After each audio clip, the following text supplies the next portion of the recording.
राजधानी पटना के जक्कनपुर थाना क्षेत्र के विग्रहपुर के रहने वाले पेशे से टेक्निकल इंजीनियर नटराज झा की पत्नी और 4 साल के बच्चे का अपहरण का मामला सामने आया है। बताया जा रहा है कि पेशे से टेक्निकल अभियंता नटराज झा की पत्नी विग्रहपुर में ही एक श्रृंगार दुकान चलाती थी और गत 3 जनवरी के दिन के 12 बजे के बाद से उनकी पत्नी और 4 साल का बच्चा लापता है।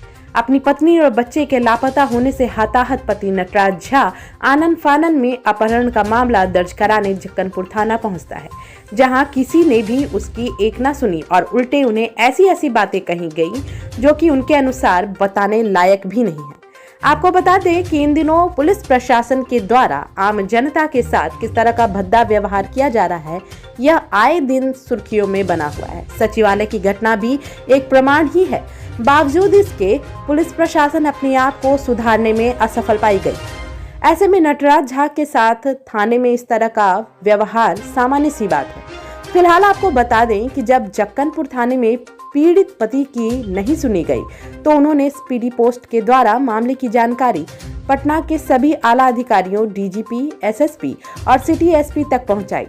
तब कहीं जाकर उच्च अधिकारियों के दबाव में जक्कनपुर थाने में आवेदन तो लिया गया, पर नटराज झा के अनुसार उनसे दोबारा बदलाव कर आवेदन लिखवाया गया। ऐसा क्यों किया गया, यह तो सोचनीय विषय है। किंतु नटराज झा ने जो बताया उसके बाद थाने की कार्यवाही संदेह में आ गई।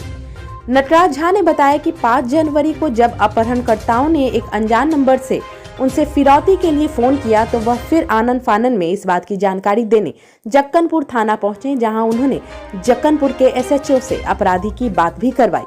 अपराधी और एसएचओ के बीच में क्या बातें हुई यह उन्हें नहीं पता, लेकिन उसके बाद भी कोई कार्यवाही नहीं की गई। जब चारों तरफ से नटराज झा निराश हो गए तब उन्होंने पटना के सभी आला अधिकारियों तक स्पीडी पोस्ट के द्वारा इस बात की सूचना दी। तब कहीं जाकर उनसे दोबारा आवेदन लिया गया। उन्होंने बताया कि मुझसे दूसरी बार में आवेदन बदलवा कर मांगा गया, लेकिन उसके बाद भी अब तक कोई कार्रवाई नहीं की गई है। अब मामला यहाँ ये उठता है कि इस तरह से ऐसे कई लोग हैं जो थाने में आवेदन देने से कतराते हैं, कारण थानेदारों का अभद्र रवैया, जिसके भुक्तभोगी पिछले दिनों सचिवालय कर्मी हो चुकी हैं और अब यह दूसरी घटना नटराज झा के रूप में हमारे सामने आई है। अब देखना यह है कि इस खबर के बाद प्रशासन पर इसका क्या असर होता है। और क्या समस्या आई? सर, विग्रहपुर में सर मेरा बाबू सिंगार सदन है जो मेरी पत्नी चलाती थी। सर वहाँ से मेरी पत्नी और बच्चा सर 3 तारीख को 12 बजे दिन से ही लापता है। इसके बाद सर मैंने बहुत खोजबीन की अपने स्तर से सर, लेकिन कोई सुराग नहीं मिली। सर मैंने 4 तारीख को जक्कनपुर थाना में गए ये एक आवेदन लेके, लेकिन जक्कनपुर थाना उस आवेदन को लेने से सर इनकार कर दी और मुंशी जी सर मेरे साथ अनाप शनाप व्यवहार की जो मैं नहीं बोल सकता उस टाइम। तो इसके बाद सर 5 तारीख को 4 तारीख को जब नहीं लिए, फिर 5 तारीख को से एक अननोन नंबर से मुझे कॉल आया कि अपने बच्चे को लेना है तो 5 लाख रुपये लेके दिल्ली एयरपोर्ट आ जाओ। तो सर इस बात को लेके हमने सर फिर जक्कनपुर थाना गए, एसएचओ साहब से मिले। तो एसएचओ साहब उस फ़ोन पे फ़ोन किए और पता नहीं एसएचओ साहब से क्या बात हुई, अच्छा बुरा तो सर वो तो नहीं बता सकते हम क्या कहानी है उन लोग के बीच में। सर जब मुझे वहाँ पे आवेदन मेरा फिर भी नहीं लिया गया तो सर मैंने हर जगह पे पहले स्पीड पोस्ट के माध्यम से मैंने एसएसपी साहब, सीनियर एसएसपी साहब, डीजीपी साहब, बिहार सरकार तक को मैंने भेजने का काम किया।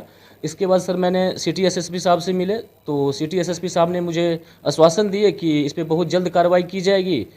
तो इसके बाद सर मैंने फिर सीनियर एसएसपी साहब से मिले हैं 7 तारीख को। तो सर सीनियर एसएसपी साहब के फ़ोन के दबाव से जक्कनपुर थाना ने सर मेरे पूर्व जो आवेदन दिए थे उस आवेदन को बदलवा के सर जबरन दूसरा आवेदन लिखवा के सर फरेब आवेदन लिखवा के मेरे से सर वो ले लिए हैं और इस पर अभी तक सर कोई कार्रवाई नहीं हो रही है। मेरा बच्चा और मेरी पत्नी सर लापता है और दिल्ली से बार सर 5 लाख रुपये की फिरौती की डिमांड हो रही है सर। बच्चे कितने साल के? सर 4 साल के मेरे बच्चे हैं। क्या लग रहा है आपको किडनैपिंग का कैसे क्या हो गया है? कुछ और भी मामला कुछ आपको समझ में आया है? नहीं सर, हमने तो अभी तक उसमें कुछ समझ में नहीं आ रहा है सर। एक फ़ोन से अननोन नंबर से फ़ोन आया था तो जिस पे सर मैंने फ़ोन करता, इसके बाद सर ब्लैक लिस्ट में डाल दिया। इसके बाद सर एक आईएएस नंबर या पता नहीं कौन सा नंबर बोलते मुझे नहीं समझ, वो बाहर का नंबर विदेशी टाइप का नंबर आता, जिससे सर मुझे रात में कल भी रात में सर 11 तारीख को सर 8:22 में मुझे धमकी दिया गया कि कानूनी में अगर तू अपना पैतरा अपना दिया ना तुम्हारे बच्चे को खोज के दिखा, तुम्हारा बच्चा का मैंने हत्या कर दिया है। सर मैं तो बहुत मजबूर हूँ सर। पुलिस का रोल क्या रहा? पुलिस का अभी तक सर मुझे कोई रोल नहीं दिख रही है, कोई रोल नहीं दिख रही है सर। क्या लगता है कि पुलिस कार्रवाई नहीं करना चाहती है या पहले तो FIR लॉन्च नहीं किया? पहले तो सर एफआईआर ही लॉन्च नहीं किया सर, इसके बाद एफआईआर भी लॉन्च किया गया ना सर, तो सर एक आवेदन को बदलवा दिया गया। सबसे पहले तो मुझे यहाँ पे शक लग रहा है अब कि जो पूर्ण मेरा आवेदन था पूर्व में दिया हुआ, इसके बाद सर SHO साहब ने उस आवेदन को बदलवा दिए है, बदलवा के आवेदन लिए, फिर भी आवेदन बदलवा के भी सर कोई कार्रवाई अभी तक नहीं हो रही, मुझे न्याय सर नहीं मिल रहा है अभी तक। क्या कारण है कि बदलवा दिया? ये तो सर हम नहीं बता सकते, क्योंकि सर उन्होंने उस नंबर से बात करी थी, जिस नंबर को मैंने दिया कि मेरे को धमकी आ रहा है, उस नंबर से बात की। अब सर क्या मिली भगत है प्रशासन के बीच में और एक अपराधी के बीच में, सर ये तो हम नहीं बता सकते हैं। क्या आप गुहार लगा रहे हैं? सर हम तो SSP साहब से और बिहार प्रशासन से और माननीय मुख्यमंत्री जी से मैं गुहार लगाना चाहता हूं कि जो मेरे बच्चे को सही सलामत से रिकवरी हो जाए, क्योंकि अब मुझे पूर्ण संदेह हो रहा है सर कि मेरे बच्चे का हत्या कर दिया गया है। क्या करते हैं आप? सर हम तो पेशा से सर कंप्यूटर प्रिंटर इंजीनियर हैं सर। नाम दो। नटराज झा नाम हुआ सर।